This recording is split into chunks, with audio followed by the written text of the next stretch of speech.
আমাকে প্রশ্ন লিখে দিয়েছে। আমি প্রশ্নটা পড়ে হাইরান। স্টেজে দিচ্ছে এরকম প্রশ্ন। কি প্রশ্ন এসছে? হুজুর, আমরা বিপদে আছি। কিসের বিপদ? তবলিগ জামাতের দুটো দল, কোন দলকে ঢুকতে দেবো আর কোন দলকে দেবো না। এই প্রশ্ন বীরভূম ডিস্ট্রিক্টে হয়েছে আমার কাছে। ফেসবুকে জলসাটা ভাসছে, এমডি রিজওয়ান মিডিয়ায় ভাসছে জলসাটা। আমি উত্তর দিয়েছি যে কেন? বলছে এই দলটা বলছে ওকে ঢুকতে দিও না, ওই দলটা বলছে ওকে ঢুকতে দিও না। এই সপ্তাহের কথা বলছি, বীরভূম ডিস্ট্রিক্টেই হয়েছে। কি হয়েছে? দুটো সুরাওয়ালাও এসছে আর সাদ সাহেবওয়ালাও এসছে। তো একদল বলছে এটা শেষ হলে তবে ওদিকে ঢুকতে দেবো, না হলে দেবো না। গ্রামে দ্বন্দ্ব, মারামারি। আমি বললাম, উত্তর দিয়েছি, আজকে আবার আপনাদের কাছে উত্তর দিয়ে যাচ্ছি। যারাই ফিতনা করছে, কোরআনে আছে আল ফিতনাতু আশাদ্দু মিনাল কাতল। ফিতনা হচ্ছে কতলের থেকেও বড় গুনাহ। একটা মানুষকে মার্ডার করলে যে পাপ হয়, ফিতনা করলে সেই পাপ হয়। যদি সুরাওয়ালারা বলে ওদিকে ঢুকতে দিও না, তাহলে ওকে ফাটা বাসে করে বেরিয়ে গাঁ থেকে বার কর। আর এরা যদি বলে ওকে ঢুকতে দিও না, তাহলে এদিকেও আগে মেরে বার কর। আর তা না হলে দিনের কাজ করবে, সবাই এসো মিলেমিশে দিনের কাজ করি। কথা বুঝে এলো? আচ্ছা, এরা আল্লাহ রসুলের দাওয়াত দিবে আর ওরা কার? শয়তানের দাওয়াত দিবে। কথা বলে না? দুজনাই তো একই দাওয়াত দিচ্ছে। কথাটা বুঝতে পারেননি? দাওয়াত তো একই।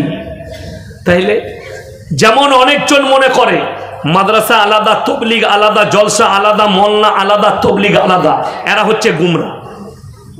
এদের দিন বুঝে আসেনি, তবলিগ বুঝে আসেনি। আমার ভাই বলে যায়, আমরা সাবান কিনি না কাপড় কাচার জন্যে? কিনেন তো? আচ্ছা, এই গ্রামে লয়, বীরভূম ডিস্ট্রিক্টে সবাই একই কোম্পানির সাবান কিনে না? আলাদা আলাদা আলাদা আলাদা। কাজ কিন্তু একটাই। কথাটা বুঝতে পেরেছেন না পারেন? কাজ কি? পরিষ্কার করা। সাবান 55 বাটি হোক, আমাদের বর্ধমানে আছে 55 বাটি সাবান, সিতার বাটি সাবান, লাখ সাবান, আপনার হুইল সাবান, সারাফ এক্সেল সাবান, যেগুলোই আছে নাম আলাদা, কোম্পানি আলাদা, কাজ কিন্তু সব বাড়ির একটাই, যে পরিষ্কার করা। মাদ্রাসা, মসজিদ, দাওয়াত, তবলিগ, জলসা, জুলুস, সবারই কাজ একটাই, সমাজ পরিবর্তন হোক। বুঝতে পারলেন না? পারলেন না? মানুষ যেন ইমানের ওপরে টিকে, সবারই মেহনত একটাই। আপনাদিকে বলে যায়, যারা আমার দাওয়াতের সাথী ভাই আছেন তারা শুনে যান, তাতে সুরাওয়ালা হোক আর সাদ সাহেবওয়ালা হোক, দুজনেই শুনে। তবলিগ কারুর বাপের লয়, এটা মাথায় রাখবেন। আমরা সবাই তবলিগের। কথাটা বুঝতে পেরেছেন না পারেননি? এ কথা বুঝে এলো? তবলিগ কারুর বাপের নয়, আমরা সবাই তবলিগের। এটা হচ্ছে ম্যান পয়েন্ট, মাথায় রাখবেন। আমি গোল আলু বক্তব্য। এখন সব থেকে বেশি ফিতনা চলছে বীরভূম ডিস্ট্রিক্টে। কথাটা বুঝতে পারেননি? আমার ফিতনা বেশি বীরভূমে। আমি গত পরশু জলসা করেছি ইলাম বাজারের পাশে, আর কালকে ছিলাম ডোমকলে, আজকে আপনাদের এখানে। এখান থেকে বাড়ি ফিরবো না, আমি সকালেই চলে যাব। এখান থেকে রাত্রি বেরিয়ে যাব, ফজরের পরে বিহারের কাছে জলসা আছে।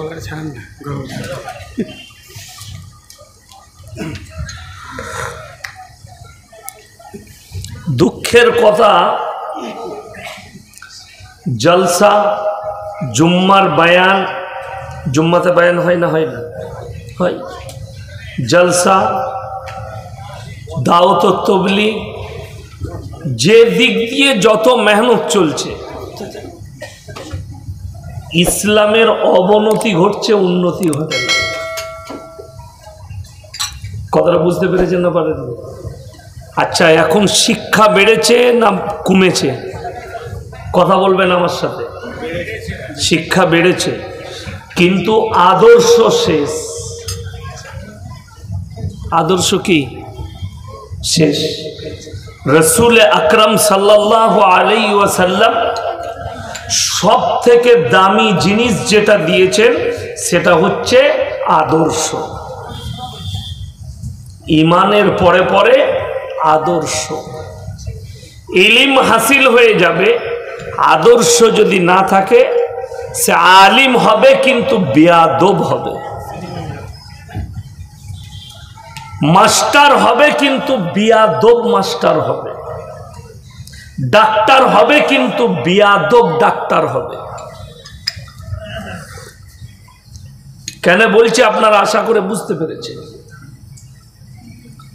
বর্ধমানে কলকাতায় একটা মেয়ে মার্ডার হয়েছিল আরজি কর হসপিটালে, তার আন্দোলন করেছে ডাক্তাররা, করেছে না করেননি? বহু Suri hospital, Bardhaman medical college, Kolkata medical college, সব জায়গায় এখনো আন্দোলন চলছে। এদিকে জিজ্ঞেস করুন, তোমরা যদি আন্দোলন সারা জীবন করো মেয়েটা কি বেঁচে যাবে? কথা বলে না, মেয়েটা আর বেঁচে ফিরবে? ফিরবে না। উদ্দেশ্য হচ্ছে শাস্তি।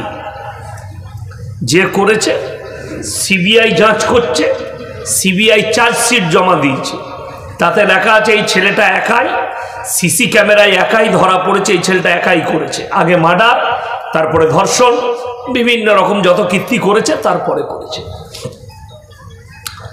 ডাক্তাররা সরকারের কাছে দাবি করেছে, দাবিগুলোর মধ্যে একটা দাবি হচ্ছে রুগীওয়ালা, রুগী পেশেন্ট পার্টি আমাদিকে প্রশ্ন করতে পাবে না। কথাটা বুঝতে পেরেছেন? আর আমি বলছি আমাদের দাবি, একটা মানুষ মারা গেলে তাকে যে মেডিসিনগুলো দিয়েছ তার প্রত্যেকটা স্যাম্পেল লাগবে, যে এই ওষুধ দিলাম এগুলো রাখা আছে। কথাটা বুঝতে পারেননি? তুমি এমন বাপের বেটা যে তোমাকে প্রশ্ন করতে পাবে না, তুমি একটা মানুষকে কি ওষুধ দিচ্ছ? ডাক্তারের ভুল চিকিৎসায় রুগী মারা যাচ্ছে না যায়নি? কথা বলেন, মারা যাচ্ছে, তার কি হবে? সরকারকে জবাব দিতে হবে আমাদিকে। তার জন্য সেই ডাক্তারকে কি করা যাবে? সেই ডাক্তার বাবুদিকে বলছি, এদিকে শিক্ষিত মনে করছেন, হ্যাঁ, রাতের বেলায় মদ খাচ্ছে আর দিনের বেলায় আন্দোলন করছে। দেখতে পান নাই? আমি নাম করব না, কিছু আর্টিস্ট আছে বগল কাটা ব্লাউজ পরে গিয়ে আন্দোলন করছে। এরা শিক্ষিত বলছে নিজেদিকে। গোটা লকডাউন ভোর মাস্টাররা ঘরে শুয়ে বেতন নিয়েছে। ঠিক বললাম না ভুল বললাম? ইমাম সাহেবের একদিন কামাই হলে এই হারামখোর মতোয়াল্লি হয়ে বেতন কাটে। কথা আমার বুঝতে পারেন নাই? একদিন কামাই করলে আপনি ইমাম সাহেবকে বলছেন এক ওয়াক্তে ছাড়া গেছে আপনার 20 টাকা বেতন কাটা যাবে। এটা আমি বানানো গল্প বলি নাই, বীরভূম ডিস্ট্রিক্টের ইমাম আমার বর্ধমানে থাকে, তাকে দিয়ে প্রমাণ দেব। মসজিদ সেক্রেটারি বলছে, আর সে এক যুগে চাকরি করেছে, ভালো করে স্কুলে ডিউটি করে নাই, 70,000 বেতন নিয়েছে। আপনাকে আমি বলে যাই, যা করবেন করুন, যত মেহনত, তবলিগের মেহনত, জলসার মেহনত, মাদ্রাসা, আলেম উলামা, মিশন, আলামিন মিশন একাডেমি, যত বাড়াবেন বাড়ান। আল্লাহর কসম খেয়ে বলছি, দুনিয়া কিয়ামতের দিকে এগুচ্ছে। কথাটা মানলেন না? মানলেন না? কিয়ামত কাছে না দূরে? আপনার 1 ঘন্টা পেরিয়ে গেল, মাথায় রাখবেন 1 ঘন্টা পেরোনো মানে আপনার দুনিয়াতে 1 ঘন্টা হায়াত কমছে। এই জলসায় 3 ঘন্টা বসে কাটাচ্ছেন, 3 ঘন্টা হায়াত কমে গেল।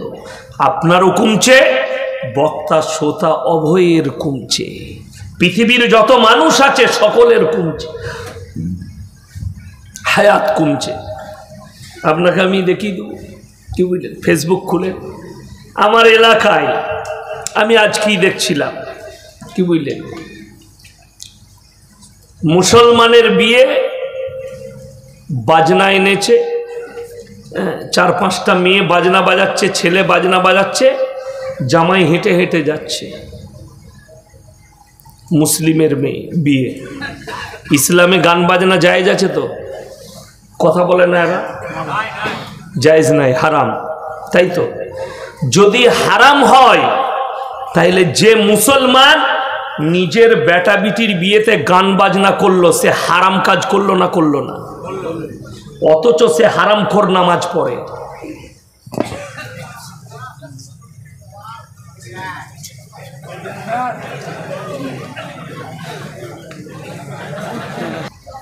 যেটা আলোচনা করছিলাম যে শিক্ষা আলাদা, আদর্শ আলাদা।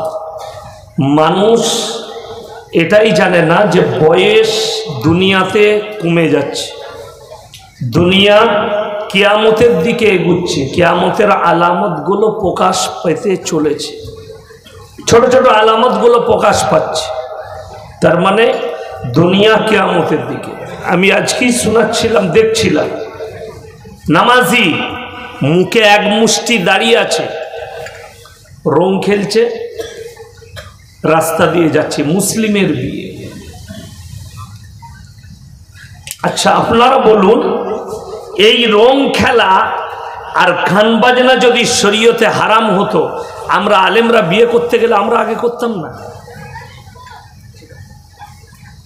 যে ইমাম নিকাহ পড়াচ্ছে, বিবাহটা যে পড়াবে, ইজাব যে কবুল করাবে, তাকে এদের 500 টাকা দিতে গেলে গায়ে লাগে। 500 টাকা দিতে গেলেও বলবে গায়ে লাগছে।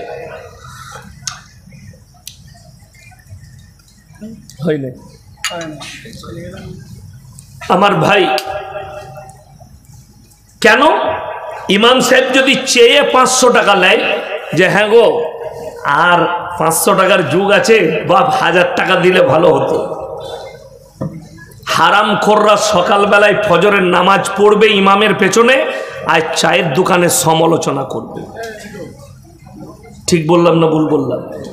যে কেন 1000 টাকা বিয়ে বাড়িতে চেয়ে নিয়েছে, কিন্তু আমি একটা মুসল্লিকে দেখলাম না যে চায়ের দোকানে আলোচনা করতে এই হারামের আওলাদ হারাম কাজ করেছে, ওর বাড়িতে যেন কেউ বিয়েতে খেতে না যায়। তখন নামাজি, তাহাজ্জুদ গুজার, হাজি সাহেব, কাজী সাহেব সবাই খাচ্ছে নুনো ডুবিয়ে। ঠিক বললাম না ভুল বললাম?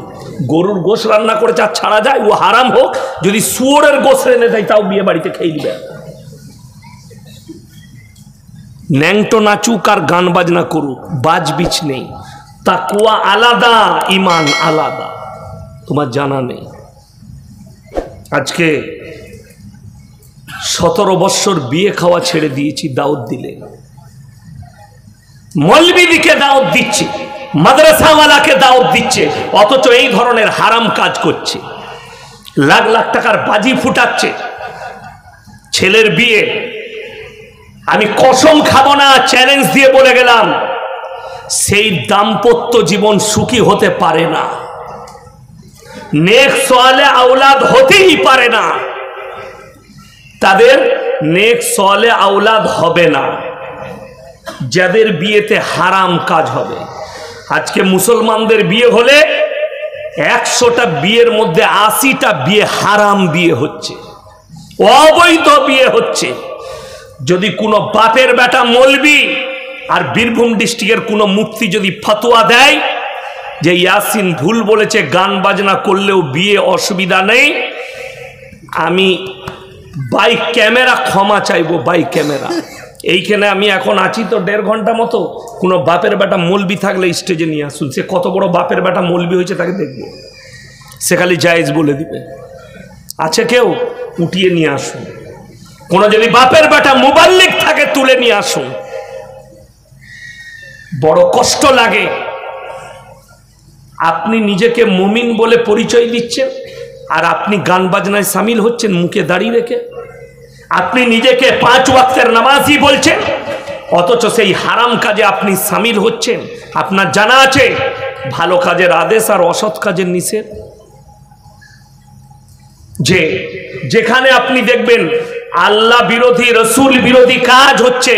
কোরআনে আছে ইন্নাল মুবাদ্দিরিনা কানু ইখওয়ানাশ শায়াতিন ওয়া কানাশ শাইতানু লিরাব্বিহি কাফুরা। যারা অপব্যয় করে তারা হচ্ছে শয়তানের ভাই, আর শয়তান যদি জাহান্নামে যায় তার ভাই কি করে জান্নাতে যাবে? কথাটা বুঝতে পারেনি আমার? কোরআন বলছে অপব্যয়কারী হচ্ছে শয়তানের ভাই। গান বাজনা অপব্যয়, নাচ গানা অপব্যয়। যদি কোনো মৌলবি ইসলামের লগ্ন দেখাতে পারে, আমি ইয়াসিন জীবনে আর সমাজের বুকে বক্তব্য দেবো না, কাল থেকে বক্তব্য বাতিল। দেখান নিয়ে এসে যে শরীয়তে আছে লগ্ন করবে, শরীয়তে আছে আই বড় ভাত, শরীয়তে আছে গান বাজনা, শরীয়তে আছে রং খেলা।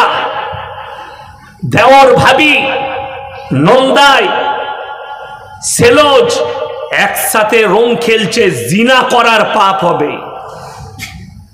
যদি ভাবির গায়ে দেওরের হাত লাগে জিনা করা হবে। সেলোজের গায়ে যদি নন্দায়ের হাত লাগে জিনা করার সমান পাপ হবে। আরে এগুলো জায়েজ হলে তো মৌলবীদের ঘরে আগে হতো। আমার যেদিনে বিয়ে সেই দিনে সকালবেলায় আমি এসছি মাদ্রাসা থেকে, তখন খাগড়াগড় মাদ্রাসার শিক্ষক। আমি গোসল করলাম, জামাটা পরলাম, গাড়িতে চেপে চলে গেলাম নতুন জামা পরে নিকাহ করতে। গান বাজনা লাগলো না, গাড়ি সাজানো লাগলো না, কিছুই লাগলো না। 7 জন গেল। এখন বড় লোকরা একটা দামি কথা বার করেছে। কাদিকে আমি এখনো জলসা শুরু করি নাই, কেন? আমার ইঞ্জেকশন সবাই নিতে পারে না। যাদের ভালো লাগবে থাকবে, নাহলে উঠে পালিয়ে যাবে। ঘুমানোটাও ইবাদত, গিয়ে ঘুমান। আমি এক ঘুম দিয়ে এলাম খানা খেয়ে, গাড়িতে এসি চালিয়ে ঘুমাচ্ছিলাম। ওই জন্য ঘুমানোটাও ইবাদত। আপনি গিয়ে ঘুমান বাড়িতে, আমার জলসা শুনতে হবে, এটা ফরজ নয়, সুন্নত নয়, ওয়াজিব নয়। আপনি বাড়িতে গিয়ে ঘুমান। আর যদি শুনতে পারেন ঘা হবে, ঘাটাই মহলম লাগান সকালবেলায়। এখনো বড় লোকদের একটা সিস্টেম বেরোইছে। আমরা যদি বলি হ্যাঁ গো বেটার বিয়ে হচ্ছে, জি একদম আপনাদের কথা মোতাবেক সুন্নত তরিকায় বিয়ে দিচ্ছি, 1 পয়সা লুবো না বলে দিয়েছি বেটার বিয়েতে। কিন্তু 300টা বরযাত্রী নিয়ে যাবে, মানে তোর বীজ মারবুই। কথাটা বুঝতে পারলি? ওইটা তো মৌলবি তুই আটকাতে পারবি না। এই দিকে লয়, নাকটা এইভাবে ধরা গেল না, গেল না, কথা বলে না, ধরলাম। আচ্ছা এরম করে, মানে এরম করে ধরবো না, ঘুরিয়ে ধরবো। মৌলবি তোরা বুঝতে পারবি না। আমরা তো স্কুলে যাইনি, বুঝবো কি করে? যেমন অনেকজন সুদখোর মাল, তারা মৌলবি দিকে দেখলে বে সুদখোর, সুদ বলেই না, বলে ইন্টারেস্ট। ইংরেজি কথা বুঝে না। আমরা স্কুলে যাই নাই তো ইন্টারেস্ট বুঝি না। আচ্ছা আল্লাহ সব ভাষা বুঝেন না? বুঝেন না, কথা বলে না। আল্লাহ সব বুঝে। কোরআন আছে সূরা আল ইমরান, ইন্নাল্লাহা লা ইয়াখফা আলাইহি শাইউন ফিল আরদি ওয়ালা ফিস সামা। হে আমার বিশ্বনবী, পৃথিবীর মানুষকে বলো, আসমান আর জমিনের মধ্যে যা কিছু আছে কোন জিনিসটাই আমার আল্লাহর কাছে গোপন নেই। জোরে বলুন সুবহানাল্লাহ।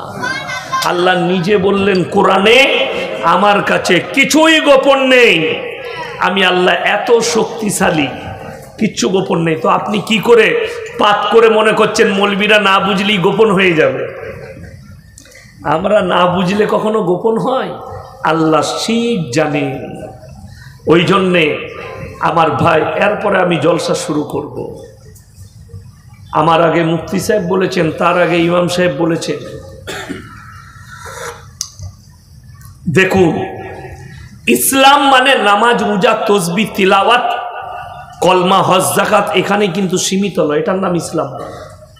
ইসলাম হচ্ছে মাথা থেকে পা পর্যন্ত পরিপূর্ণ একটা জীবন ব্যবস্থার নাম।